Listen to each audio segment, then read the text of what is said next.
Estamos aquí en el piso, ya no hay sorpresa, lo anticipamos con Javier Milei. Una de las sorpresas estrellas de la elección porteña, lo podemos debatir. En algún punto sí, claramente hizo una buena elección, 14 puntos, incluso le ganó en alguna instancia al competidor directo, ¿no? En términos discursivos, que era Ricardo López Murphy. Le sacaste 3 puntos de ventaja. Javier, buenas noches, ¿cómo estás? ¿Qué tal? ¿Cómo están? Un gusto enorme estar aquí con ustedes.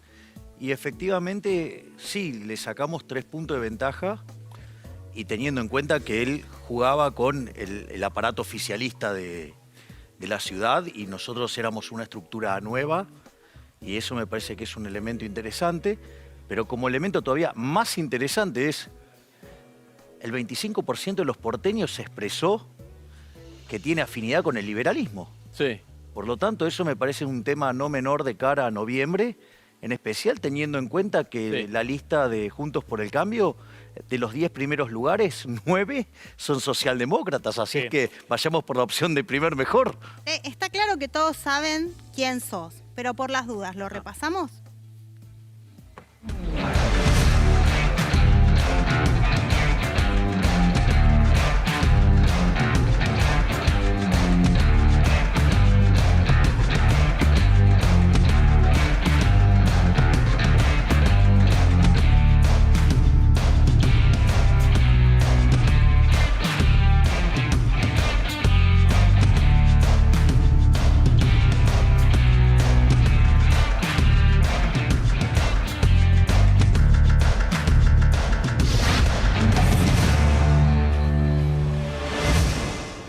Un rubio de joven al menos, Javier Milei. Bueno, pero digamos, lo que pasa es que con el correr del tiempo los rubios se ponen castaños. Sí, efectivamente. Me ha sucedido lo mismo. Bueno, y tenemos una foto más reciente de Milei. A ver con quién. Esto es de ahora, hace un ratito. Esto es más reciente. Esto es de hace un ratito. Estuvimos Estaba con la pelota y acá está con él. Javier ¿cómo se llama? ¿Chilaver? Con José Luis Félix Chilaver. José Luis Félix Chilaver. ¿Qué es el eso? mítico ¿Qué es eso, arquero Javier? paraguayo. ¿Qué es eso? ¿Qué es esa reunión? Mira, nos juntamos a tomar algo en un bar. La verdad que una muy linda reunión. Pensá que Chilaver es uno de los grandes arqueros de la historia. Es un arquero que hizo 70 goles. Claro. Es decir, por ejemplo, es más, vos sabés que hoy pasó algo maravilloso porque yo le pregunté del gol que le hace a River de mitad de cancha. Sí. A Burgos. A Burgos. Exactamente. Y vos sabés que me contó que en realidad él cuando terminaba de entrenar, él se quedaba una hora más y ponía la pelota en distintos lugares de la cancha, desde la mitad de la cancha hacia el propio área, o sea, zona 2 y 1. La cancha se divide zona 1, zona 2, 3 y 4. Y él practicaba patear al arco contrario. Entonces cuando me dice, es fabuloso, dice, yo esto lo tenía entrenado. En general mis compañeros me decían, ¿qué te quedabas pateando? Eso no tiene ningún sentido, no va a servir nunca para nada. Sirvió. Y hizo uno de los goles más maravillosos que yo he visto. ¿Vos de qué cuadro sos? Yo era de Boca. ¿Ah? Era.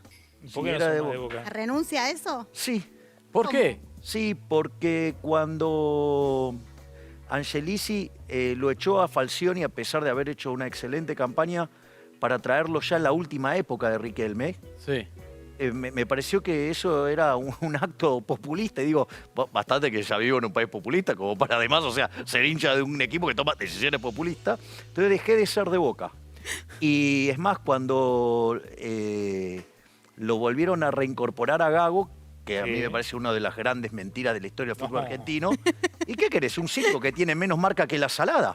Bien. O sea, entonces, ¿qué es lo que pasó? ¿Y Riquelme ahí me tampoco dice- te gusta? No es cierto que no me Ah. gusta Riquelme. Sí. Riquelme me encanta, pero en la última Pero vino etapa... viejo. En la última, Sí. o sea, Riquelme tuvo 3 etapas en Boca. En la tercera era claro que no iba a funcionar y efectivamente no funcionó. Sí. ¿Y ahora de quién sos? De ninguno. Pero, ¿y se puede dejar de ser hincha de un club? A mí me costaría dejar de hinchar por Racing. Yo lo veo y quiero que gane siempre. Bueno, pero es que vos tenés una cuestión masoquista, sos hincha de Racing. Claro, muy bien. Muchas gracias, Javier. Es más, igual te voy a decir algo. Quiero que tomes como un cumplido que te dije eso y que no te comparé con otros hinchas de Racing. Claro. Estamos Como- hablando ¿Viste? de, ¿Viste que- estamos viste- hablando de viste? Querías políticos. querías politizarlo. Bueno, dejémoslo. ¿Viste que en el fondo, o sea, soy una persona que tiene corazón? Ah, muy bien. Excelente, dejémoslo ahí entonces. Javier, empecemos por tu buena elección puntualmente en la zona sur, la zona más pobre de la ciudad de Buenos Aires, ¿no? Hiciste una buena elección, de hecho, en promedio tuviste un punto arriba en Lugano, en Mataderos. ¿Cómo se explica eso? ¿Tiene explicación? Sí, claro. A ver. Es que en realidad el liberalismo fue creado para liberar a los oprimidos de los monarcas tiranos. Ajá. Entonces, si vos hoy tenés una democracia que desde mi punto de vista está fallida, donde el Ejecutivo se convierte en una tiranía, donde el poder legislativo se convierte en una oligarquía, ¿sí? Y la justicia no funciona, bueno, entonces, bajo esas circunstancias, aparece una república disfuncional que lo que hace es generar pobres. Y en realidad, digamos, vos lo empezás a acorralar y lo ponés contra la pared, digo, va a buscar salir. Y esa salida es la del liberalismo. Es decir, el mensaje cala más fuerte en aquellos que están en la situación extrema. Sí. Aunque, digamos, o sea, ahora digo, después si hay algún preconcepto sobre cómo eso funciona, es otra cosa. Pero esa es la realidad. Pero es más un voto bronca que un voto ideológico en algún punto. A ver, me parece que el voto bronca me parece que es una descalificación, Sí. digamos, No, bueno, un voto enojado con el gobierno, no te estoy con los diciendo que lo gobiernos. hayas hecho vos. Sí, sí. Digo, porque no sos vos el que está impulsando la idea del voto bronca. No, se dice. Bueno, digo, pero alguien lo mueve. Esa idea la impulsa, ¿sí? Determinado espacio político, para no querer aceptar lo que pasó. Entonces, yo lo que digo es, hay un descontento, pero digo, eso podría haber sido capitalizado por otras fuerzas que regularmente capitalizan eso. Claro. Y no se dio en la izquierda, sino se Bueno, dio... hizo una Bueno, buena sí, elección. Sí, de se dio, hizo izquierda. una elección. No, está bien, bueno, Mejor. pero convengamos que respecto a otras situaciones y con este contexto debería haber sido muchísimo más.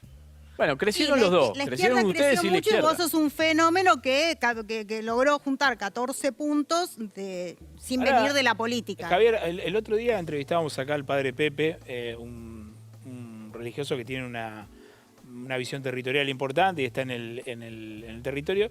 Tenemos para verlo lo que decía sobre la cuestión de tu candidatura, sobre todo en la provincia de Buenos Aires. Lo compartimos.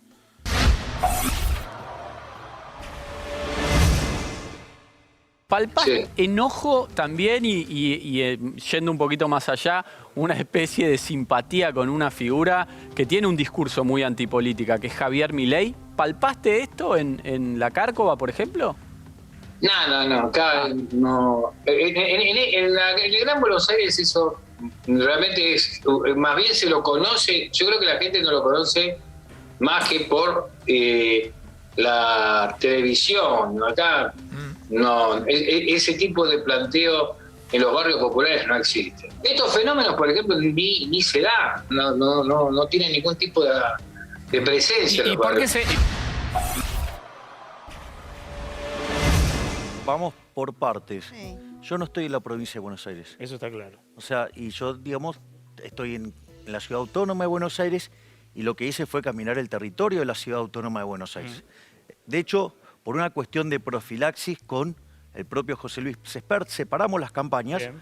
porque las estructuras que hemos armado, hay algunas partes que están, por ejemplo, conmigo y compiten con él en Buenos Aires y Encima, viceversa. Sí, Claro, se lo entonces, preguntamos a Esper cuando Claro. estuvo acá y bueno, no sé. claro, exacto. Por una cuestión estratégica no Sí, iba. de profilaxis, digamos, vos no podés estar mezclando esa situación, por más que nosotros tengamos una excelente relación. Está bien, pero el padre Pepe igual se refiere a algo más que una cuestión distrital, ¿no? Está bien, digamos, bueno, pero no es lo que pasó en la ciudad autónoma de Buenos Aires. Y por otro lado, de vuelta, yo no señalo que, ¿me entendés? O sea, vos vas a ir y te van a recitar Hayek.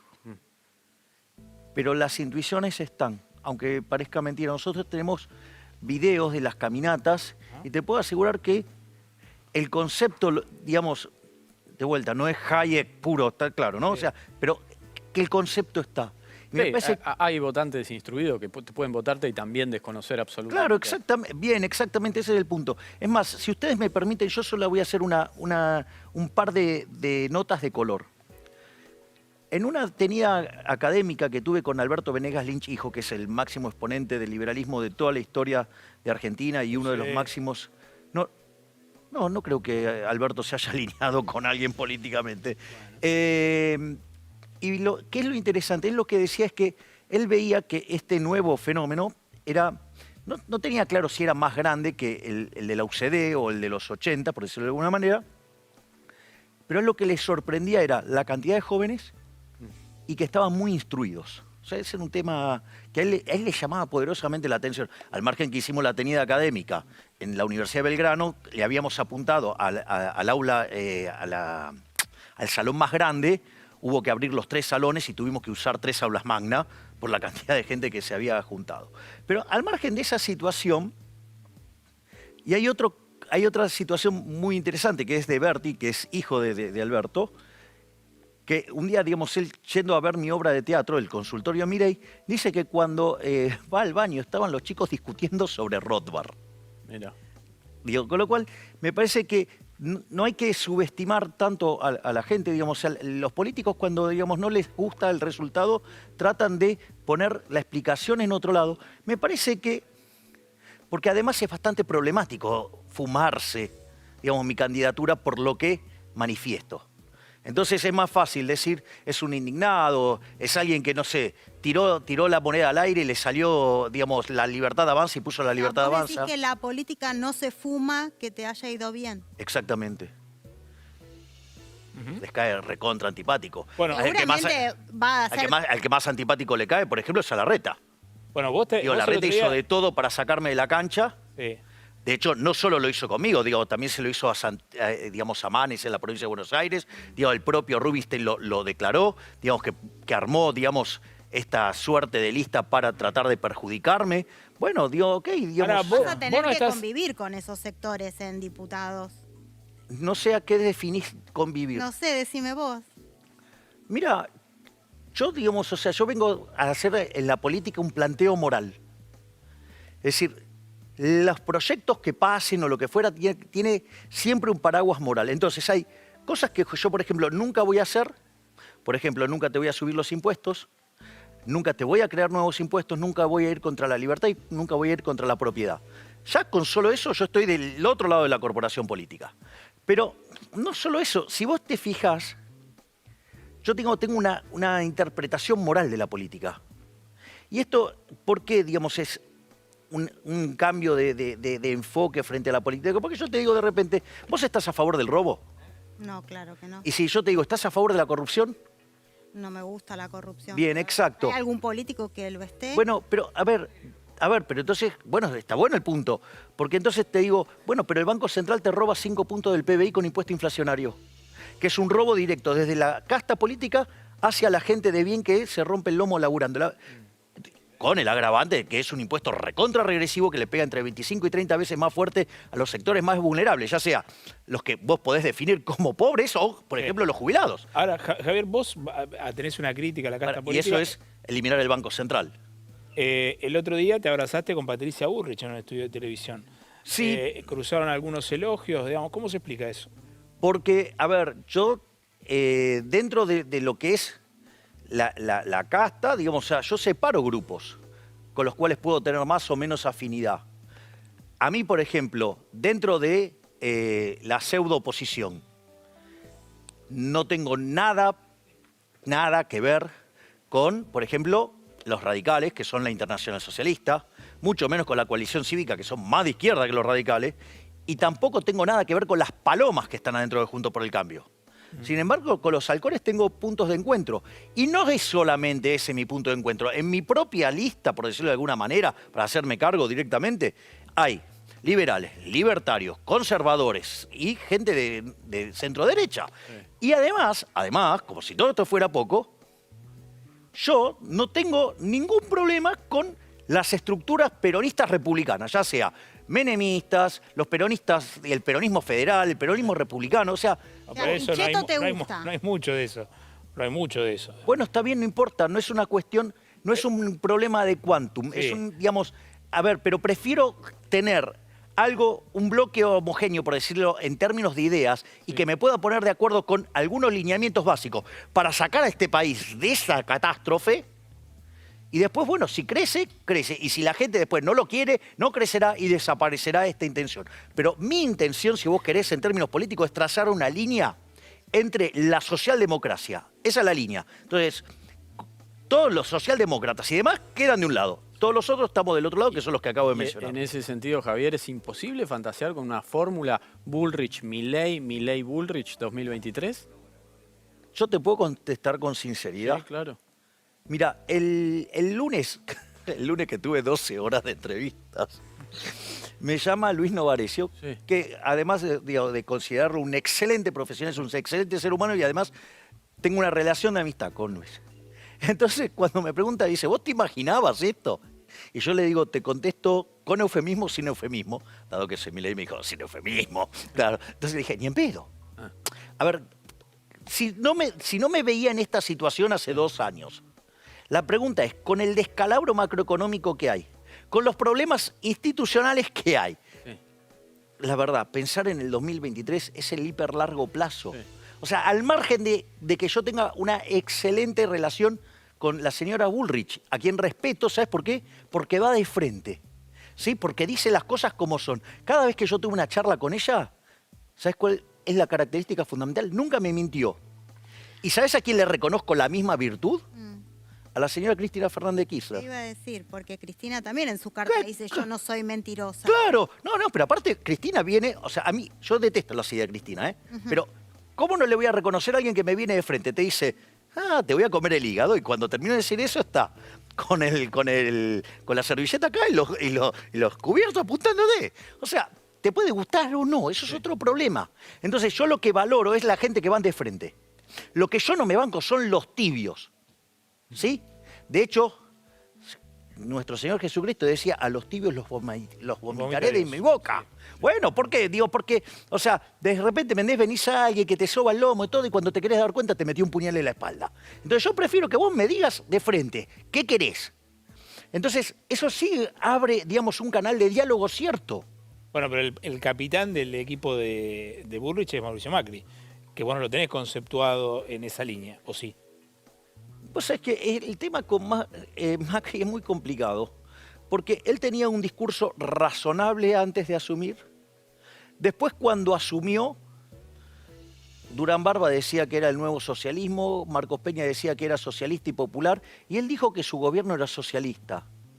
Y la realidad es que también, o sea, la coalición que formaron, digo, teniendo a los radicales, teniendo la coalición cívica y teniendo las palomitas adentro de también de su propia estructura, digo, eso yo no sé si lo terminó condicionando. O sea, esto es lo que no sé, tendría que hablarlo con él. Ay, le digo, te juro que si lo veo, se lo pregunto. Le digo, si lo condicionó esto y lo dejó atado de pies y manos, o verdaderamente él transó. ¿Y no será que adentro es más difícil?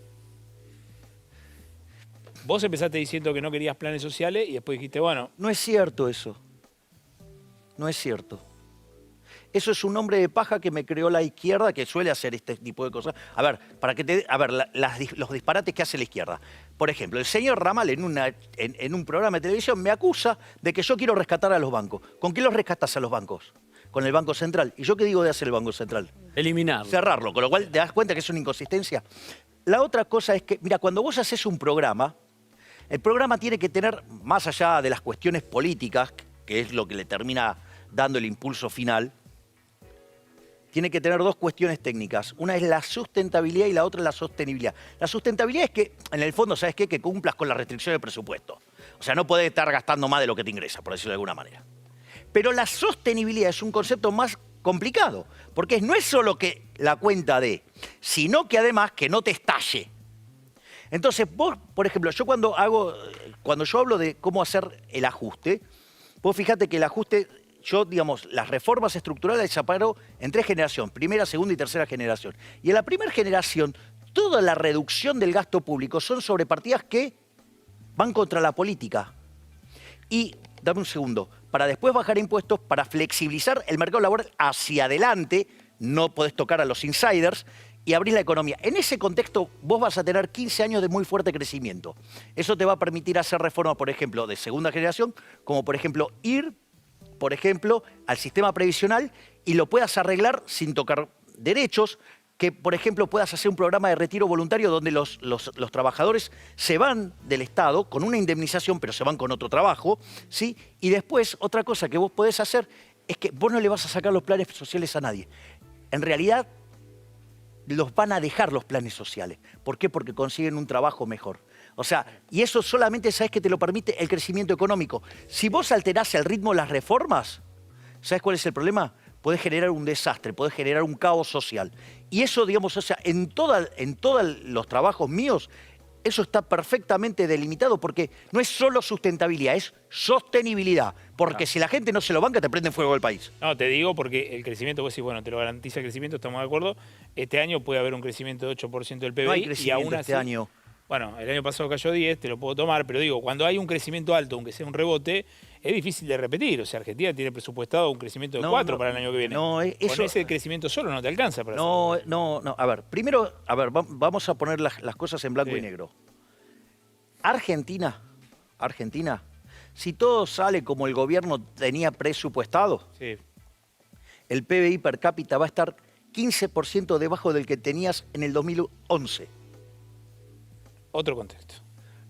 A ver, está bien, pero a ver, el empobrecimiento está. No, o sea, eso es ya. ¿me entendés? Vos en el medio has destrozado 225.000 puestos de trabajo neto en una población que crece. ¿Eso qué implica? Que hoy los salarios reales son los mismos que los del 2004. Por eso tenés 50% de pobres y 10% de indigentes. Entonces, en ese contexto, vos tenés una situación extremadamente compleja y la realidad es que si no cambiamos 180 grados el modelo, ¿sabes qué pasa? En 50 años somos la villa miseria más grande del mundo.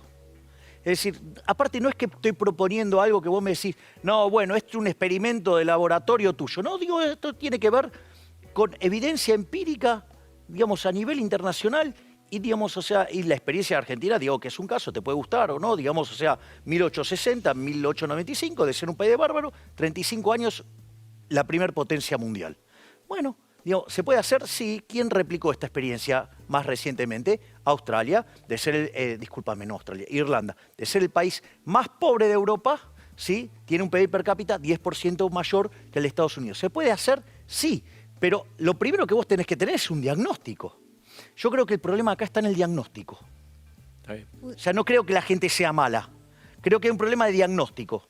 ¿Pudiste ver los anuncios de las próximas medidas económicas que va a llevar adelante el gobierno de cara a, bueno, lo que fue la derrota del domingo 12 y tratando de que llegue más plata a los bolsillos? A ver, yo digamos, escuché títulos, no vi las cosas puntuales. Lo presentan mañana, ¿no? Una parte, sí. Claro, por eso. Pero sí lo que puedo hacer es dejarle el marco analítico para mirarlo. Danos el título. De cara para adelante, Argentina solo tiene malas noticias. Ahora, el punto es el siguiente. Vamos a repasar los números. Tenés un desequilibrio fiscal propio de las grandes crisis de la historia argentina. Tenés un desequilibrio monetario de 10-1. Esto quiere decir que abajo de la alfombra hay 900% de inflación que no sabes cuándo va a estallar. Tenés un desequilibrio cambiario enorme, una brecha del 80%, cuando vos tenés una montaña de regulaciones que te hace parecer al Monte Everest un monte enano. Tenemos este problema que hablamos de actividad, 15% abajo en el PBI per cápita, digamos 50% pobres, 10% indigentes. Está claro que hay un problema, ¿no? Digo, la economía está mal, está muy mal. Entonces, vos ahí tenés 3 líneas de acción. La primera es no hacer nada. Si no haces nada, revienta. Revienta. O sea, la vamos a pasar mal. La otra es que vos quieras todos estos desequilibrios corregirlos con más desequilibrios en la misma dirección, o sea, ampliar los desequilibrios, o sea, hacer política fiscal keynesiana financiada con emisión monetaria. Eso es como decir con un ejército de lanzallamas y que estén comandados por Nerón. O sea, el nivel de la explosión va a ser enorme. ¿Por qué? Porque los indicadores son peores a los que vos tenías previo el Rodrigazo. Y la otra es hacer el ajuste. Ahora, ¿cuál es el problema del ajuste? Los ajustes pueden ser expansivos o contractivos. ¿Cuándo son expansivos? Cuando vos tenés un programa que es sustentable, o sea, te cumple con las restricciones de presupuesto, sostenible, que no generas un desastre social, pero tenés que tener algo que se llama confianza. Ahora, confianza no es cualquier cosa. No es la bolsa donde la mayoría de los economistas chanta meten todo ahí. No, confianza es algo muy concreto, es credibilidad y reputación. La reputación del gobierno es mala hoy. Por ende, no es creíble. ¿Qué quiere decir esto? Que el ajuste, ¿sí?, va a ser doloroso. Ahora, y cuanto más recaiga ese ajuste sobre la población, más doloroso va a ser. Cuanto más recaiga sobre los políticos, menos doloroso va a ser. Pero ese es un equilibrio malo. El equilibrio de no hacer nada es mucho peor y el equilibrio de nafta al fuego es infinitamente peor. Pero, ¿sabes qué? Alberto Fernández tiene una cita con la historia. Bien. Si él se pone los pantalones largos y enfrenta esta situación y se come todos los costos, puede ser que la historia lo reconozca como aquel presidente que dejó las bases para que Argentina vuelva a crecer. La otra es ser una rata más de la política, hacer lo que parece la receta fácil y que se prenda fuego todo y ahí va a ser todavía muchísimo peor. Me parece que ese es el contexto. Está claro. Javier, tu discurso público es muy conocido. Vos recomendás permanentemente que se repliegue el Estado, digo, en trazo grueso sería eso. Y en tu actividad privada asesorás a empresarios que tienen un trato muy directo con el Estado. ¿Cómo haces para lidiar con esas dos situaciones? A ver, primer punto. O sea, yo, digamos, ahora igual estoy de licencia Sí. en la empresa donde soy el economista Sí. jefe y además de llegar a la banca, aun cuando no está en conflicto, yo sí voy a renunciar. Bien. Digo, porque pues yo me siento mal Sí. como con una cuestión ética. Ahora, la realidad es esta. Cuando vos regulás una empresa, ¿sí?, una de las cosas que haces en el cumplimiento de la condición económica financiera del contrato es que, por ejemplo, la empresa regulada que tiene el grupo donde yo, digamos, o sea, estoy en la nómina, por decirlo de alguna manera. Vos licitaste un canon. Cuando vos licitas un canon, lo que estás haciendo es replicar un equilibrio competitivo porque hace que, esto es técnico, el valor actual neto sea cero. Es decir, elimina la cuasi renta. O sea, termina teniendo un comportamiento como una empresa competitiva. Sí. Por lo tanto, digamos, o sea, eso... Los aeropuertos, Está bien, ¿no? vas- Hablemos para que se Exacto. entienda Por de qué eso, estamos. pero por eso, vamos Está por bien. parte. Dame, please, un segundo, Dale. porque es un tema complejo, Dale, porque pero, quiero hacerte una última pero me pregunta. encanta el planteo. Entonces, si vos, digamos, ganaste la licitación, digamos, replicaste un modelo competitivo. Y además, ese contrato fue revisado durante la presidencia de Menem, durante la presidencia de la Rúa, durante la presidencia de Duhalde, durante la presidencia de Néstor Kirchner, durante la primera de Cristina, la segunda de Cristina, sí, y digamos la de Mauricio Macri. Y ahora además este gobierno le dio una extensión del contrato, con lo cual, digamos, o sea, funciona acorde a los criterios de maximización del bienestar. Y no solo eso, los ingresos los deriva, ¿sí?, de la decisión del consumidor Bien. cuando viaja. Javier, una última muy cortita. ¿Te domó un poco la política a las maneras? Fuiste noticia hace un tiempo por un exabrupto bastante fuerte a Rodríguez Larreta. ¿Te cambió algo ese hecho a la conducta? ¿Lo No. pensaste mejor? No, a ver, yo, digo, primero eso fue hecho en un vivo mío de Instagram. Sí. Bueno, después que se... Que le dijiste zurdo, no sé qué. Bueno, listo, la vida. Digamos, es como el living de mi casa. Tus redes sociales son el living de tu casa. No tanto, Javier, pero bueno. Está bien, digamos, a ver, de vuelta. Digamos, ¿hay alguien que escribe cómo son los modos? No. Digo, porque si no, digo, estamos en una situación... No, te estoy preguntando de la Bien, ese situación es el primer particular. punto. El segundo punto es... Hay un código que sería no entiendo- insultar, ¿no? No, bueno, no importa, yo soy así. Bien. Digamos, a ver, segundo punto. ¿Por qué concentrarnos en las formas si era muchísimo más grave lo que yo denuncié en el contenido? Que el jefe de gobierno de la Ciudad Autónoma de Buenos Aires, utiliza los recursos públicos para perseguir opositores. Digo, se lo hizo a Manes en la provincia de Buenos Aires, ¿sí?, siendo que no es su distrito. El propio Rubinstein denunció la maniobra de meter a López Murphy para perjudicarme a mí. Entonces, vamos, muchachos, Entonces, me parece que hay algo que es muchísimo más grave y en lugar de hacer el foco sobre una cosa que es aberrante, propia de un gobierno fascista, casi con tintes totalitarios, de perseguir a los competidores posibles, ¿sí?, con recursos tomados de los impuestos, Digamos, ¿por qué no ponemos un orden de magnitud de dónde está lo más grave? Eso está claro, pero siempre las maneras son irrelevantes. Está bien, pero a ver, pero me comprendés lo que te digo, que Sí, sí. El hecho de Está claro, Javier. O sea, es mucho más aberrante. Sí. O sea, a ver, esto es lo mismo que me digas, bueno, no, está mal, digamos, o sea, que venga un tipo con cuchillos largos cortando cabeza. Está claro, ¿Y acaso Javier. no era lo mismo que hizo San Martín y su ejército corriendo a todos los españoles, o sea, y tenía una obsesión tan grande que los persiguió en Chile y que los persiguió después en Perú? ¿Y por qué? ¿Por qué? Porque básicamente estaba defendiendo la libertad. Justamente, digamos, o sea, yo, digamos, lo que estoy tratando de hacer es defender Muy la bien. libertad. Está claro. La próxima vez si haces un vivo de Instagram y decís una cosa muy conceptual, Vamos. pero además le decís zurdo de mierda, esa va a ser la No, noticia, a ver, va a ser esa. Pero a ver, listo, está bien, está no, clarito el yo punto. tomo el punto. Está claro, está claro. Pero, a ver, de vuelta. Eso ocurrió en un vivo de Instagram. Veamos mis declaraciones de los últimos 2 años. Ustedes me han tenido acá. Digo, Sí. estoy acá y Está digamos, claro. o sea, Javier, muchísimas gracias. Gracias. gracias a ustedes. Un saludo grande, gracias por venir. Como Placer. siempre, un placer tenerte en el piso. Vamos a un corte rápido, enseguida volvemos.